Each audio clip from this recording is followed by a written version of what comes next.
Squirtle Squad, rise up! We got another solo challenge this week, and it is with Squirtle. It's the final of the 3 starters that we are going to be starting this entire channel and challenge with. We are going to be coming back to the middle and final evolutions in the future, but for the time being, even though I want to go in order as much as possible, I don't want to keep doing the same things over and over again. So we're going to take this time to do Squirtle and finish up the initial starters run. Here we have Squirtle going up against the rival for the very first time. It is sometimes a very hit and miss sort of situation with the rival. He really goes for the tail whip and everything like that a lot, which is good because he does, in the beginning at the very least, hit pretty hard, in my opinion, with that Eevee. The Eevee's got a lot of attacking power against a lot of these people that were thrown in at the starting helm, which does mean that I think there's going to be a lot of Pokemon that are going to struggle to get past that first fight with a win. There's going to be a lot of them that are going to be starting at an experience point disadvantage. Now, speaking of disadvantage, this is where I have my first reset, almost immediately, because I do want to go up against Jolteon. Although, thinking back on it, I've said this in the previous run, but of course I did a lot of these, at least filming, much closer to when I actually started doing the voiceovers for them. I actually think that going up against like the Flareon team would be much more difficult. I think that Magneton is harder for Squirtle to go up against than Jolteon, but in your initial thought, you're just thinking, oh, there is an electric starter for the rival. We want to get that team to make it more challenging. But we also go through, we get the experience points from him, and then we move forward. We are going to skip over all of the optional trainers in Viridian Forest, and we're obviously going to fight the only guy that we have to fight, the very final bug catcher, which in yellow only has a level 10 Caterpie. Kind of a weird sort of backward step. They made certain things easier, some things like certain trainers or certain gym leaders much more difficult. Very interesting balancing between red and blue and yellow. But with level 11 Squirtle, which then levels up to level 12 during the first fight here against the junior trainer, we're going to throw a potion on Squirtle. We're not even really going to do much to get some heals. We're just going to do it right here, right now. Squirtle can handle them. Obviously, here he is, level 13, beating Brock. He levels up to level 14 after defeating Onix. We are definitely ahead of schedule compared to the others. Now, Mount Moon is an interesting situation because I typically don't fight a lot of people here, but sometimes I go for certain maneuvers. Already, I go into this fight thinking it's going to be a little bit easier than it is, and that is because of a little bit of a misplay here. I did pick up the TM for Mega Punch, but I forgot to teach it before the fight. Therefore, the fight takes longer than I anticipated, and I get poisoned in the process, which means that not only do I now have to go teach Mega Punch to get us through a little bit of the next section here, but I do need to go backwards and heal, so I lose a little bit of time there. And I come back in order to fight Team Rocket and make it out of Mount Moon. I cannot believe that Meowth took that first Mega Punch and survived it. That was a little bit of a shock, but we get through everyone. We get to Coughing. Coughing is always usually the one that I struggle with more, at least with taking down. He's a little bit more tanky, but we get there. Now, Squirtle is not someone that I would initially say, let's go and do the next gym immediately. Obviously, Bulbasaur was someone that could do that. Charmander definitely can't. Squirtle, I think it's a little hit or miss. For me, I thought I would rather just go do the rival and all of Nugget Bridge, get to Bill, get through that whole section, and then that way, by the time I come down, there's definitely no question about whether or not we can take on Misty. We can just sort of breeze through to the next little portion there. And we can also basically breeze through Rival 2's team. Most of the lineup doesn't really have much that Squirtle struggles with. Eevee still kind of currently the main reason why it would be difficult, but we make it through either way. So we talk to the rival, he tells us that we smell and he'll see us later or whatever. And then we go and we fight through all of Nugget Bridge. I don't think it's any kind of surprise that that section, at least with the starters, is very easy. I think that there's going to be a lot of sections that we skip in some of these early day videos, and there's going to be some sections that we will definitely be looking at more in depth in the future. Now, Squirtle, I'm definitely showcasing a little bit of this gym here as they are the same type. You can see how even 7 levels above and hitting a little bit more hefty, Squirtle still struggles to one-shot things. But the question is will that be an issue going up against Misty? Well, first she sends out Staryu. I did not fully heal. I am coming into this fight 66 out of 72.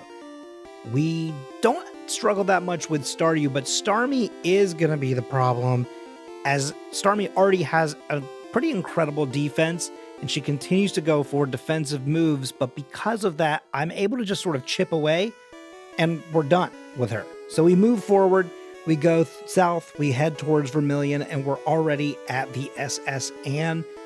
I am going to once again go for Body Slam. I know at this point, we're all probably expecting it. Body Slam is something that I think is helpful, even if it's not going to be permanent for some of these Pokemon. It is fairly good for this beginning and mid-game run for a lot of these folks. It hits pretty hard, and it has the opportunity to paralyze. And with a starter Pokemon, and also really just a solo challenge in general, having an opportunity to make sure that you are going faster than other Pokemon and potentially stopping them from making a move is extremely helpful when you can't really just swap out to something more effective. You need to be able to make those big plays. Now, Rival 3, it's the same lineup as lineup 2. They're just a little bit more leveled up, so it's still not an issue. We get cut, we make our way to the gym, and here is where we're going to have a pretty big challenge for the first time here in this run.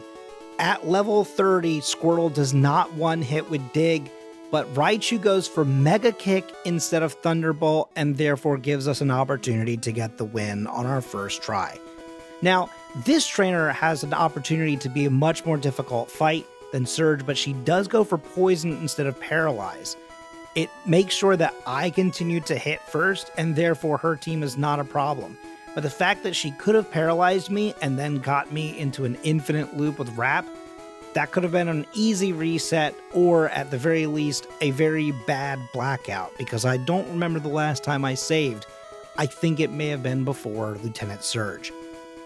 Either way, we get past her, and still poisoned, we are still going to make an attempt to get to the Rock Tunnel. There's a few other people that we could train up against. I'm going to go up against one of them. Very risky move here. Obviously, I still have some health. I used a potion just to make sure. But either way, Machop was not a guaranteed one hit. We got the one hit, however, and we move forward. Doesn't fully matter because we're going to get to the Pokemon Center.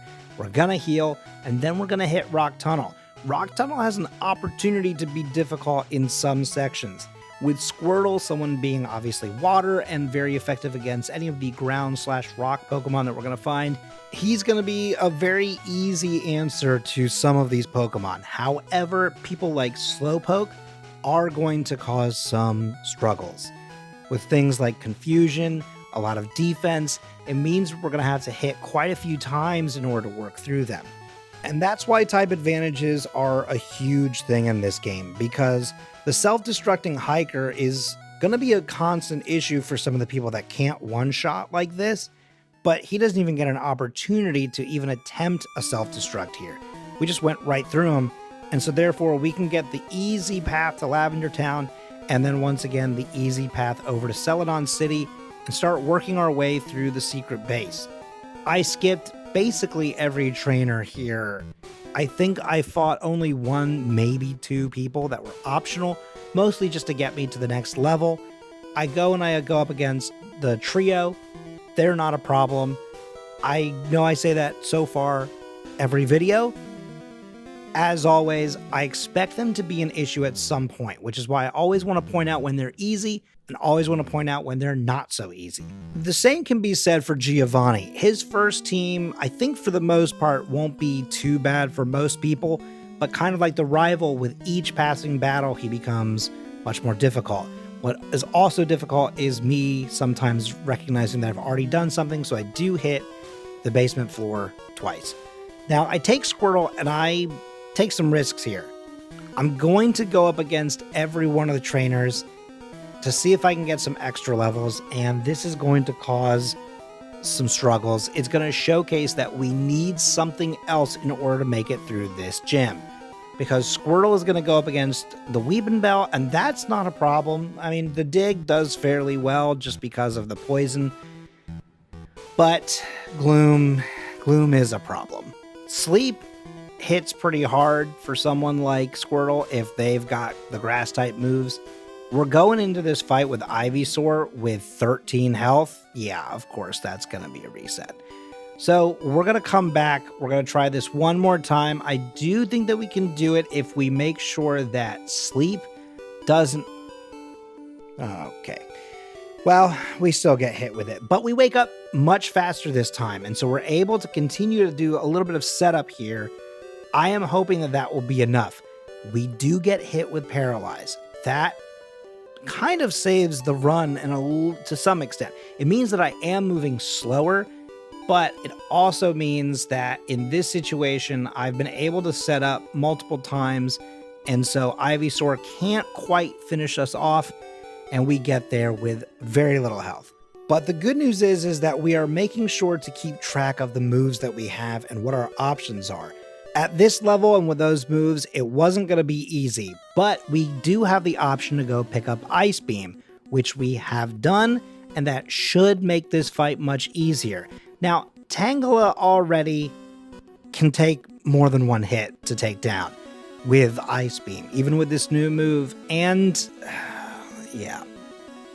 This is that type advantage we were talking about earlier. Even at 9 levels over, just about 10, it still makes it for a harder fight. I don't really have an opportunity to set up, which does mean that they are going to take me out once again. I am nervous that we're going to have a bunch of resets. Part of me was thinking I could just move on. There's a little bit of that stubborn factor where I go, no, with the right set of moves, at the right kind of pacing, we should be fine. But it's not the case. So what I do is I do take one more reset, but I level up just a little bit. I take a little bit of extra experience. I go up to level 40. I come back and we go into this fight. I'm hoping that's going to be a big difference maker, but it's not. So we have yet another reset. And here I've done a freeze frame to showcase that this is where I make a mistake. I get the freeze on Tangela, but I don't see it in time because I'm mashing the A button. I'm going as fast as I can to get through the fight. That's where I could have done some setup, which means that we then go up against Weepinbell, who gets me down to 19 health. It's so tense. I did not expect to get past Gloom, but Gloom goes for the Stun Spore, which misses effectively, and so I get the win. I don't really feel like I deserve that one, but I'm gonna take it because who wouldn't, right? A win is a win no matter how sloppy it is. Now we're gonna go up against Rival 4. The tower is not really gonna be that difficult. We're gonna be able to get through anyone that we might have to fight here because of Dig. Dig will do us well against the ghost/poison types because, of course, the poison. And for the rival, still both Vulpix and Sandshrew are weak to my water type moves. So really, Shelter is the only difficult part of that fight, and we've made it through. We're already on the Marowak by now. And we're going for the Sylph Scope and even fighting him and going through everything here just because we don't want to try and use the Pokédoll strats. We want to get as much experience as we can with these under-leveled, under-evolved starters or Pokemon in general. And that same under-evolved Pokemon is going to get poisoned, but probably its most decisive win against the Team Rocket trio yet. And so we find Mr. Fuji, and we get the Poké Flute from him, and that is going to make an easier path towards Fuchsia City. We're going to go to the west of Celadon, and we're going to take the bicycling path. This is going to be a place where we can get some pretty good leveling in. There is another route, of course, by going south of Lavender Town, but I have found that the experience gain on the cycle path is pretty good. A lot of these trainers do yield quite a lot of experience. Some of them not so much, but I'll still fight basically everyone in one line of pathing. I am sure that there are some trainers that are 100% optional that really don't make a big difference to my end game. But there are moments like this path where I just say, they're all right here, just fight them, get it done with. I don't think it's going to affect your time by that much. Even if it does, it probably will go better because you'll be just one more level up than you would have without these 2 to 3 extra knuckleheads. But we get through that section and we are now at Fuchsia. We're now into a portion of the game where Squirtle is going to slow down considerably, unfortunately. I wish this was not the case, but it is in mine.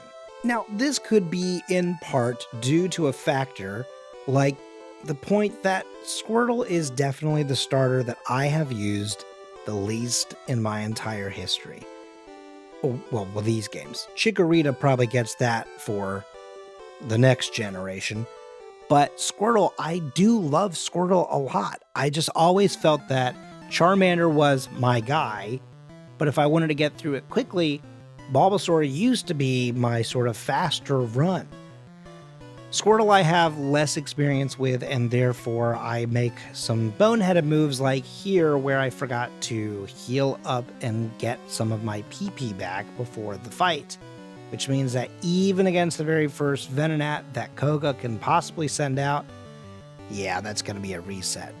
Yep, okay, we got to think this one through, Colin, and you're going to just jump right in and still not have changed anything. That's fine. Maybe we can get a quick and easy setup, but sleep powder is just, it's really doing a lot. And psychic doesn't hit for a crazy amount, but it's enough to chip me down. And well, we're gonna go back and we're gonna use some rare candies, just a couple, just to see what happens if we boost ourselves a little bit before the fight. And unfortunately, sleep powder does get me very early on once again. But we wake up quickly. Perhaps this will be enough. Oh no, it's not enough. We're barely hitting harder and we're still getting put to sleep left and right. Okay, well, maybe we use even more rare candies. Maybe that'll be the big key difference maker here. And there's an unfortunate side effect sometimes of dealing with delusion, which is you get a bunch of resets and you think, okay, well, maybe with just a little bit more practice or a little bit more health, we can make it through. But no, we keep getting put to sleep and we nearly get knocked out by tackle. You know what I mean? Like Venonat is really hitting us hard and it feels like it shouldn't be. So we're coming back into this with all of the possible PP that we can have. I'm trying to give myself all of the weapons and all of the things that we can possibly require for a successful run at my fingertips. It still is being able to put me to sleep, and I'm not really getting much of a setup going. This is not exactly a sweep on his part, but it for sure is something. I don't know what to call it, but maybe an embarrassment? That might be the thing to call it, because that's what's happening here. These Venonats are putting in work against me, and that is a problem. So it's time for me to leave here after quite a few resets. It's embarrassing, really. So admitting defeat, at least for now, I'm going to fight one more trainer here at this gym. I feel like I shouldn't have to fight every single one of the people in this gym in order to be successful, but every now and then it just feels like every little bit helps. So I'm going to walk outside. I am going to use this moment and opportunity to catch a Spearow. I'm then going to teach it Fly, and this is going to be how we go ahead and go back to Saffron City, a place that we've only crossed through before. We are now going to actually spend a little bit of time there, and we are going to get ourselves through Sylph. Because at this point, that feels like really the only section of the game that I'm going to be able to handle. Plus, it's also going to be more experience. And that feels like some foreshadowing. Not specific to this video, but I'm looking at the next few videos coming up, what is further down the line in this challenge, and realizing that we're getting spoiled kind of early on. Bulbasaur, Charmander, and Squirtle are all going to have somewhat comparable times and hours and layers of difficulty or ease. But that means that we're going to have these sort of beautiful moments here in the beginning of looking at some of the ways that we can improve our paths or improve our chances in the future. Like I've already mentioned, I'm not really speedrunning these. I'm not necessarily attempting to become the fastest Squirtle user or the fastest Charmander, anything like that. I'm looking at my personal best speeds. So at 1 hour, 21 minutes on the dot, we make it to Rival 5. Now, Sandslash, not an issue. Ninetales, not an issue. Cloyster could be a problem. Like I mentioned earlier with Giovanni, I am going to talk about the times that both his team and the rivals' teams become more difficult. This is a fight that has, with some Pokemon, been a real struggle. This is where he actually starts to become quite formidable with his teams. Some teams, I think, are even more difficult to beat than others, or at least with whichever Pokemon in particular you are going up against him with, which is part of that challenge. That's part of the problem. That is one of the things that makes it such an interesting and difficult challenge too, is the fact that his team can change so drastically between every run. Obviously, there's only 3 possible teams, but that does mean that either by your personal choices or just because you can't beat him at times, it means that those selections will be effectively made for you. Not great, but it doesn't matter because we make it through the trio. They're still a joke, always have been, always will be. He says maybe a little too early, who knows. Keep an eye out for future videos. And we go up against the second of Giovanni's team. Nidorino, okay, new addition, could be a problem further down the line for Squirtle. But for the time being, that lineup, better than the last one, but not good enough. Now, this is where I'm starting to feel that sort of moment of not really being fully where I should be. In my head, I should have Koga defeated by the time I make it to Sylph. The fact that I don't, not exactly criminal, but does feel weird, does feel different, and starts to make me think about how I can make up time or how I can change things for Pokemon that do struggle to get through a current section, right? I don't mean this specific current section. I just mean whichever section that Pokemon is in that moment. If you can't move on, how do you continue? If you can move on, how long do you spend time away from the challenge before you coming back to it? Now, here, we really just did Sylph. I could have also fought Sabrina. I decided to wait and make sure that Koga was done, especially because I'm going to get a boost with that badge. However, his first Pokemon gets me down to 10 health. I think the fact that I have leveled up 5 times and I'm still losing here, I'm still getting a reset. It feels impossible. It feels unhinged that we would be at this point. But regardless, I'm going to power through. There is a part of me that believes in the heart of the cards, if you will, that this should be where I can finally make my stand. So I do only a couple setups. I know I'm not going to get up to 6 anyway, and I don't think that I really need them. I think 3 is the correct amount. I get through the same number of Venonats as my setup, and then because it isn't flying type and there's no Levitate in this generation, it means that Dig can get the job done. Venomoth is defeated, Koga is defeated, and therefore it is time for the 6th gym. Sabrina always throws out this Abra that the main thing that it can do is really debuff you a lot.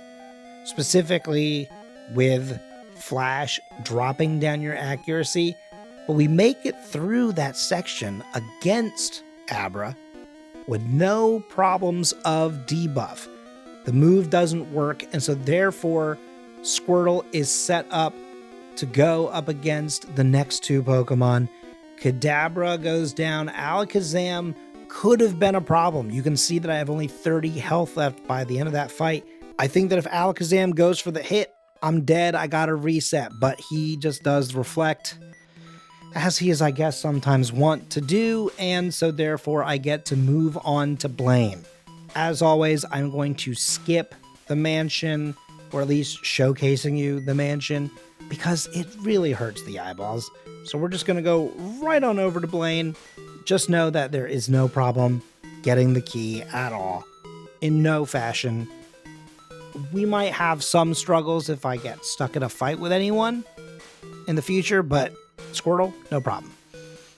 But, oh, well, okay. Considering I have Squirtle, I really kind of expected this to be an easy fight, so I thought that I could just sort of talk about Cinnabar Island in general over top of the fight, because kind of like Surge, it shouldn't matter, but Rapidash stomped me to death. And I think a lot of that came down to I did too many setups against Ninetales. Took me too long, got some chip damage in. But this time around with Squirtle, it comes down to the wire against Arcanine. If it hadn't gone for less effective moves, though, that would have been yet another throw, but it's not. And so with minimal discussions, one extra fight in that gym than I really needed, but I just want to make sure I got over to another level. And so I get to go up against, okay, haven't even finished talking about going up against Giovanni, and I've already got a reset. Well, that's simply not ideal, especially because we're now sitting at 17 resets. And again, this team, while definitely harder, should not be a problem for Squirtle. But God, that slash hits for so much. I mean, okay, luckily Surf is also, okay, wait, Surf is just going to, yep, there it is. Surf just ends up being the move. No setup involved, no anything. Just take him down. And so we're already on to Rival 6. He's just around the corner, as is Victory Road, and I don't think we're going to let this guy get in the way of that, are we? No, of course not. It's kind of a rhetorical question. You didn't have to answer it out loud, but kind of hope you did. But we are going to do some setup against the Cloyster, Execute, and Sandslash. Sandslash can't be too hard for Squirtle, but the Poison Sting does have that opportunity of poisoning. Slash can do a lot. So with a few little withdrawals there and some badge boosts, we're going to get enough points to barely make it past. Oh, God. Kadabra. But okay. Oh, God. All right. I got a little scared because of that paralyzed, but it didn't matter in the end. Victory Road is going to matter. Victory Road could be a crucial part of this whole process. I feel like going into this at level 60 could be good for a lot of people. I think for a lot of guys, it's going to be almost too many levels. Waste a lot of time. Squirtle, however, has really had an issue this entire challenge with not really being able to one-shot anyone. His special now at 121 isn't really hitting as hard as I would like it to. His physical attack is also not that far behind. I just feels like Squirtle is ending up weaker at this point than his counterparts. And I don't know how accurate that is. I probably should have had those numbers directly in front of me, but I've just noticed that in regards to finishing off anyone that I go up against quickly, Squirtle is not getting that job done. So we're definitely going to have to train in this cave on our way to the Elite Four. But I'm also keeping an eye on time because we are at 1 hour 39 minutes. At this point, I don't truly believe that there is a way for me to defeat the Elite Four and get a better time than Charmander. So I just sort of take the risk and I decide, all right, fine. I'm just going to make sure that I don't. And I'm going to make sure that when I go in there, I'm a little bit harder to take down. Now, speaking of hard to take down, yeah, Chansey. Chansey was a bit of a formidable foe. It could take a hit, and it used a lot of evasion tactics, which is something that I will not be utilizing in my run when I finally get to go and use Chansey, but it is a thing that just sort of was a very big eye-opening moment, because so far in these runs, I've actually not fought that cool trainer, but we fought her this time and we won, which means that we get to go complete the final part of the puzzle and go take on the Elite Four with just a Squirtle. Now, I did, of course, skip over showing some of the final training that I did in Victory Road between that puzzle and when we walked through this door, but we did a few more levels, and we did do a couple more rare candies. I keep kind of doing them in little bursts of 2, just because I definitely need to keep at least 2 for the end of the game. We need to be sure that we're level ready and stat ready for the champion and for the final member of the Elite Four. But for now, we are going in against Lorelei at level 66. This should be a fairly good matchup. We're all water-based with the exception of Jinx. Jinx is going to be your only ice psychic type, but they could still hit me pretty hard. I am squishier than they are, but today, that is not the case. This is the first time where we've been able to really just cruise right along. Speaking of being able to just cruise right along, it's time to go up against Bruno. Now, I will tell you this ahead of time. Small spoiler, you'll see it coming up in just a moment. Bruno, not as easy to defeat as I was expecting. Now, granted, I think I used the wrong move, so maybe that Onyx would have been a one-shot. But, okay, hey, he did it. And he survived for, 2 extra moves between not getting one shot on that one Onyx and on Machamp. But he wasn't able to monopolize on any of it, and therefore, we get to move on to Agatha. Agatha at level 67, okay, feels fairly good. We're using Withdrawal, we're getting our stat boosts in. I get to take on the Ice Beam for Golbat. Dig is going to just really flatten the whole team. Golbat's the only thing that I can't use that move against, but Ice Beam is fine. Sometimes you don't have any type effectiveness here against Agatha. Squirtle, at least for the 3 starters so far, is the most ready. And so that feels pretty good. Now we are going to heal up very briefly. You see just the brief moment where I stop walking.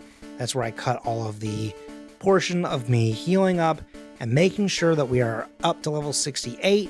Everything like that. We're going up against this team at our top. Now, I'm trying to set up entirely against Gyarados. Getting off 6 withdraws is pretty crazy, considering he can still hit me very heavily with both Hyper Beam and Hydro Pump. They both don't do a lot, especially the more that I withdraw, but it does drop my health quite a bit.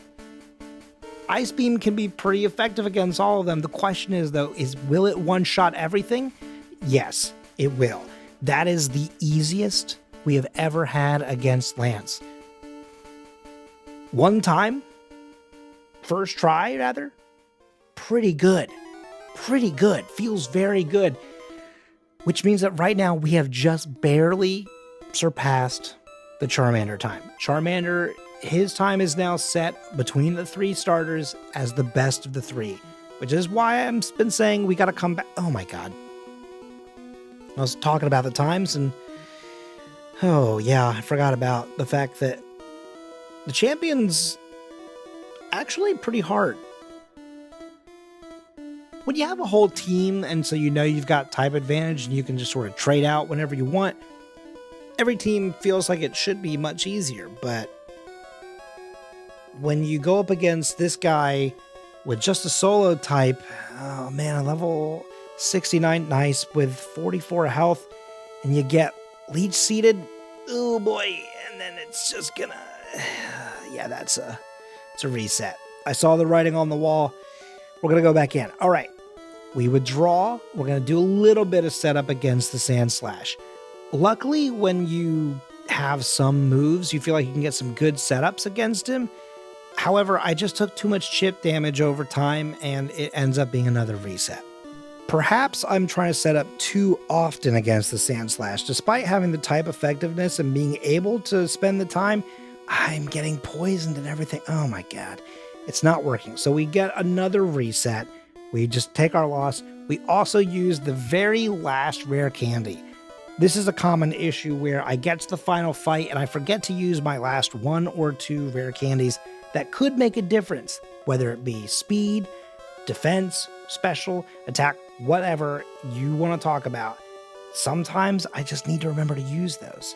It also prevents me from leveling up in the middle of the fight, which also means that then my stat changes aren't sort of recalculated and refigured out in that moment, which is also a crucial thing, especially in the final fight.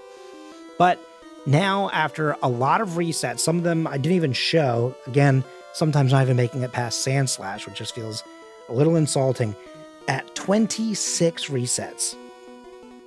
At 26 resets, pretty crazy to think about. We go up against the champion one more time here. I was getting a little disheartened. We had a couple runs at 70 even that also didn't work out, but we get to Jolteon with 81 health. We are leech seeded, but this time the dig hits, it one-shots, and we are done at 1 hour 54 and 54. Pretty good number. Not my best, not the best that we've even done with a starter, but we're already, I think, in my opinion, who knows? I hope you agree, we're already starting to see glimmers of hope of better plays, better time, better ingredients, Papa John's.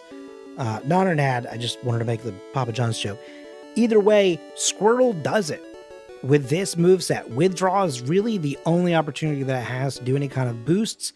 Dig is, very effective. Surf, I don't know, maybe that's not the move. Maybe I stick with Bubble Beam.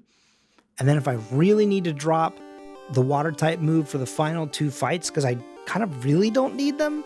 But for now, it doesn't matter. It's time to start planning ahead and thinking about some of the other challenges that other Pokemon will face against this exact same final 5 fights. They're going to be a challenge, obviously, getting even through the gyms, but the Elite Four and the Champion really are elite and champion-y. Okay, you get what I'm saying. It's going to be a challenge, and I really love this already. Once again, Squirtle comes in at 1 hour, 54 minutes, and 54 seconds, with 26 resets and at level 70. I think that shows that even a starter can struggle just a little bit, and therefore it's going to get real interesting from here on out when we start working through the rest of the Pokedex. And that begins next week. See you then!